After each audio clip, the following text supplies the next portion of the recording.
कहते हैं कि ना पूछो मेरी मंजिल कहाँ है, ना पूछो मेरी मंजिल कहाँ है, अभी तो सफ़र का इरादा किया है, न हारूंगा हौसला उम्र भर, ये मैंने किसी से नहीं खुद से वादा किया है। तो चलिए दोस्तों, आज हम लोग स्टार्ट करते हैं केमिस्ट्री यानी कि कक्षा 10 का केमिस्ट्री, जो कि चैप्टर है अम्ल, भस्म तथा लवण। ठीक है ना।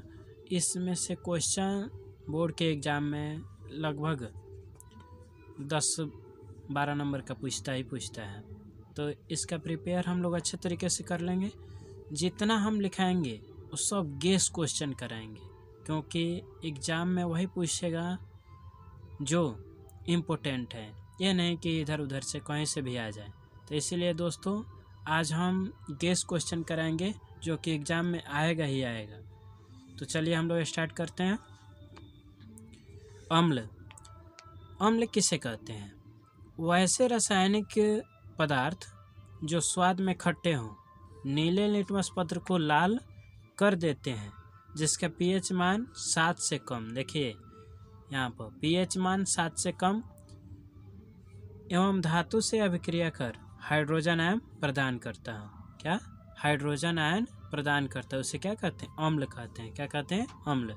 देखिए, वैसे रासायनिक पदार्थ जो स्वाद में खट्टे हों, नीले लिटमस पत्र को लाल कर देते हैं, जिसका पीएच मान 7 से कम हो एवं धातु से अभिक्रिया कर हाइड्रोजन आयन प्रदान करता है, अम्ल कहलाता है। क्या? अम्ल कहलाता है।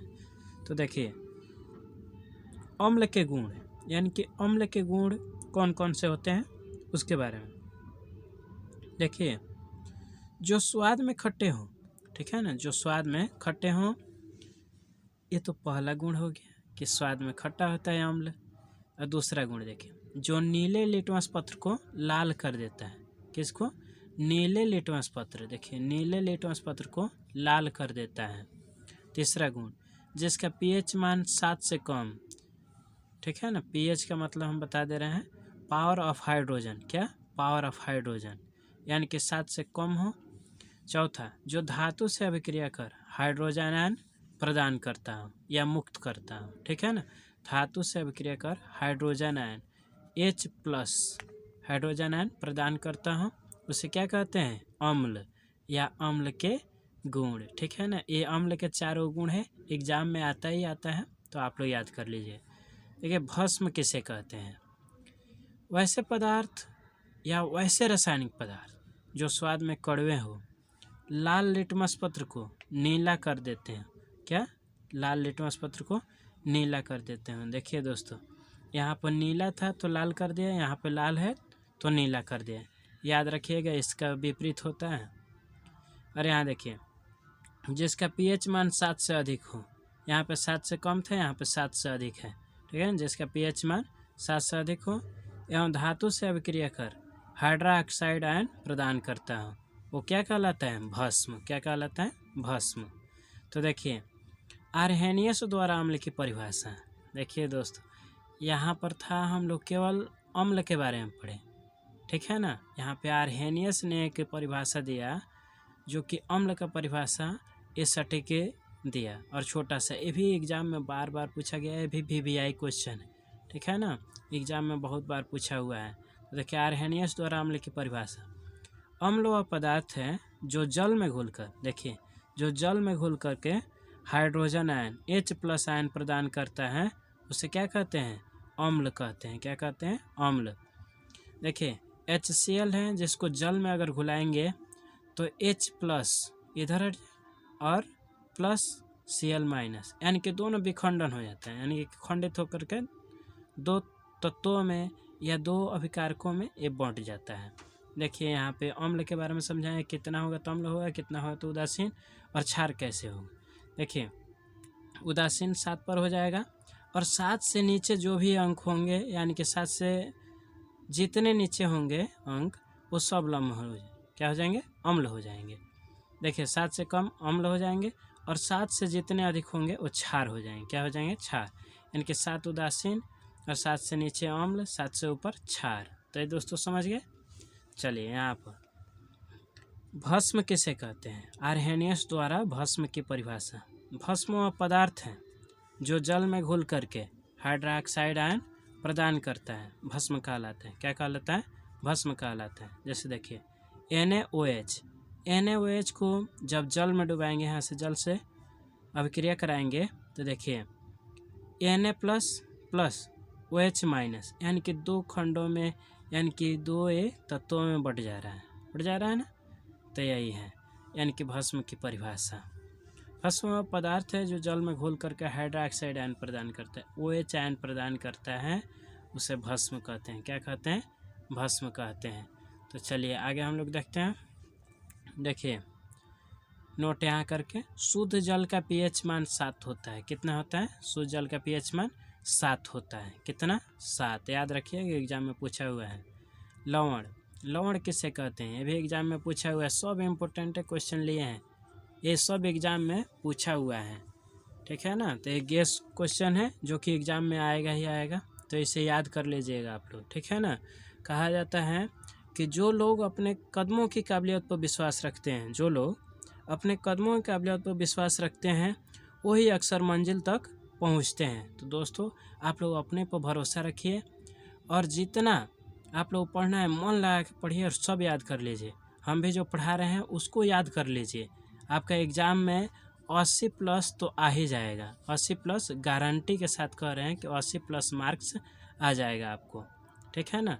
अगर टोटल के हम बात करें तो टोटल में आपका 80 या 85% आ जाएगा। जब हम कवर पूरा टोटल सब्जेक्ट करा देंगे तो आपका 85% आ जाएगा, ठीक है ना, गारंटी के साथ कह रहे हैं। तो इसीलिए हमारे चैनल को सब्सक्राइब करिए और हमारे साथ जुड़े रहिए, और हर एक वीडियो डालेंगे उसको देखा कीजिए और देख करके अपने कॉपी किताब में मिलाइए और देखिए उसको और याद कर लीजिए, क्योंकि एग्ज़ाम में आएगा ही आएगा क्वेश्चन, ठीक है ना। तो अगला हम लोग देखते हैं लवण।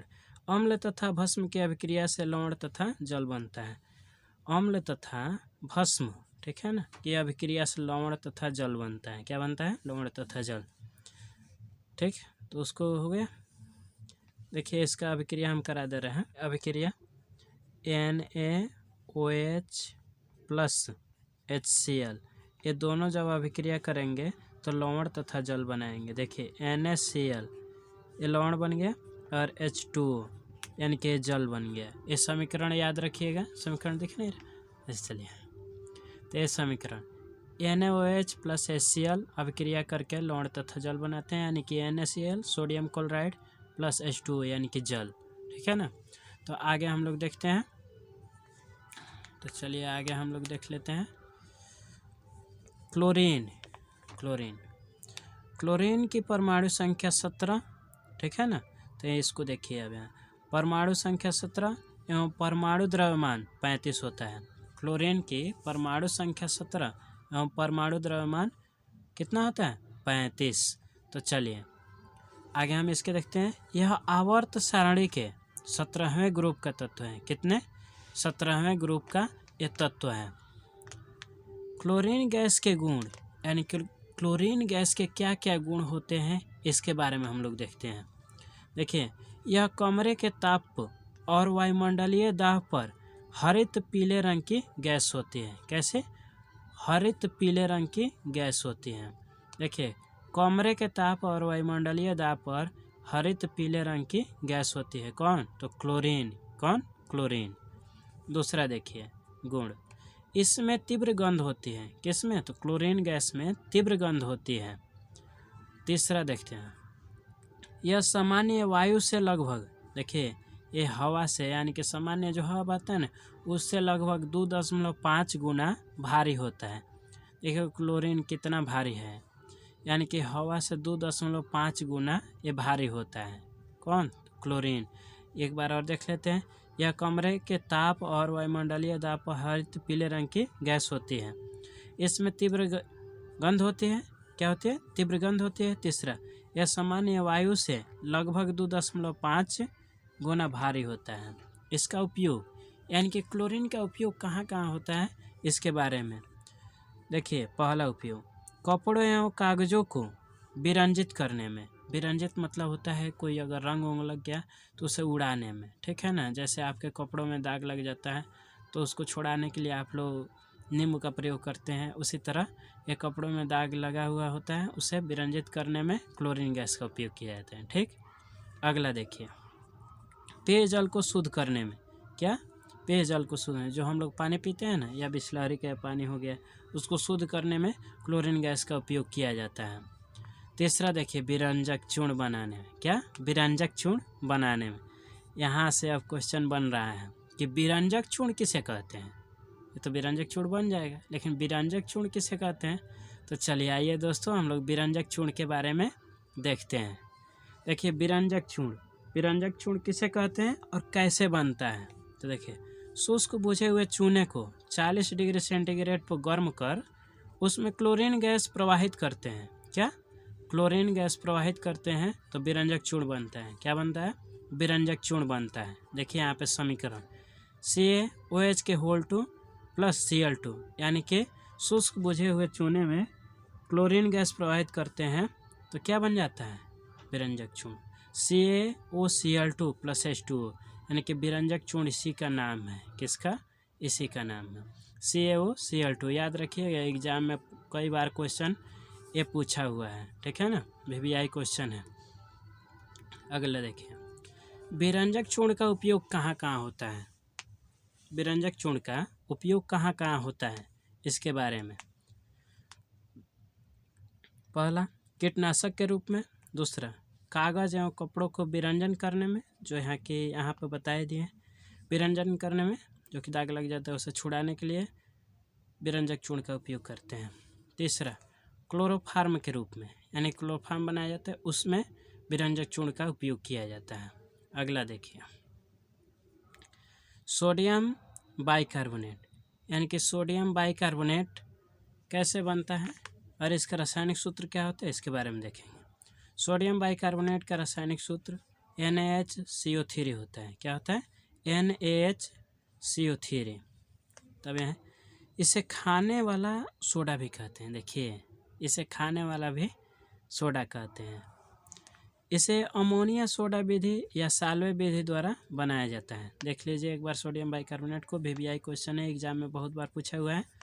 तो दोस्तों, अगर वीडियो अच्छा लग रहा हो तो लाइक ज़रूर कीजिए, ठीक है ना, तुरंत लाइक कीजिए।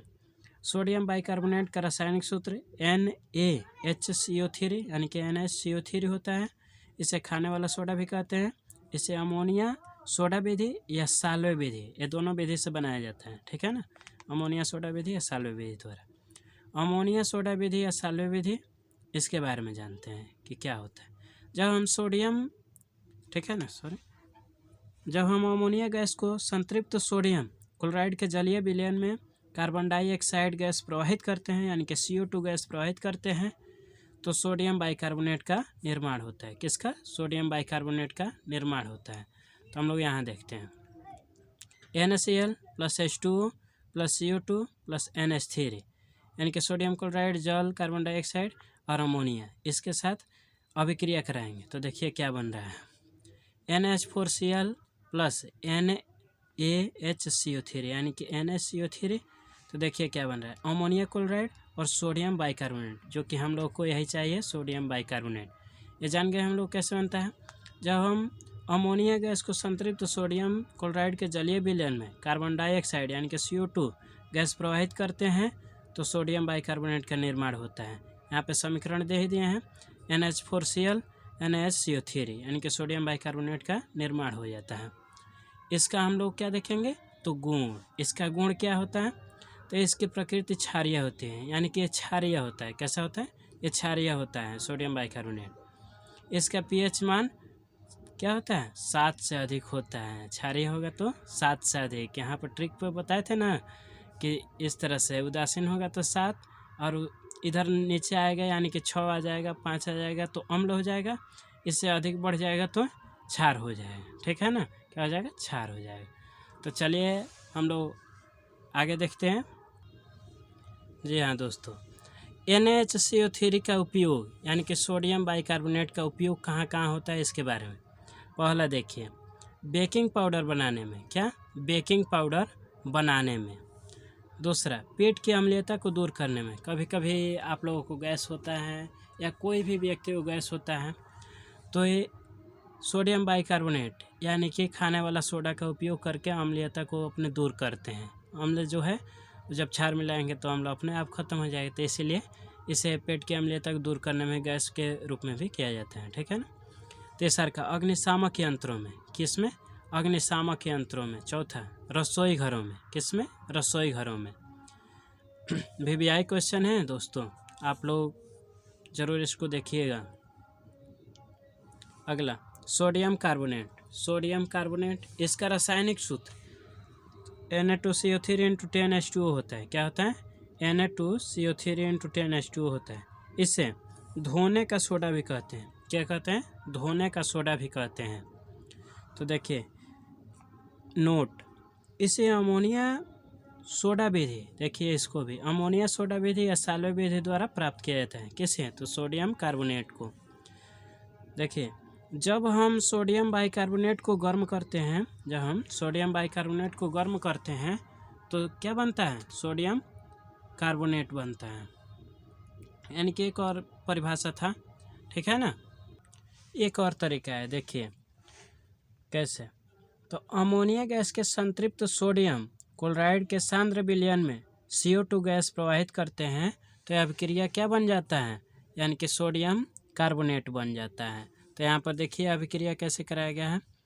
2NaHCO3 यानी कि सोडियम बाइकार्बोनेट है, इसको 100 डिग्री सेल्सियस पर गर्म करते हैं तो क्या बनता है? Na2CO3 plus CO2। देखिए CO2 कार्बन डाइऑक्साइड है, ऊपर की तरफ जा रहा है यानी कि गैस है, प्लस H2O। ठीक है ना, जल बनता है। देखिए अभिक्रिया कराते हैं तो क्या बनता है कि सोडियम कार्बोनेट बनता है। क्या बनता है? Sodium carbonate, carbon dioxide gas के रूप में निकल जाता है और जल बनता है।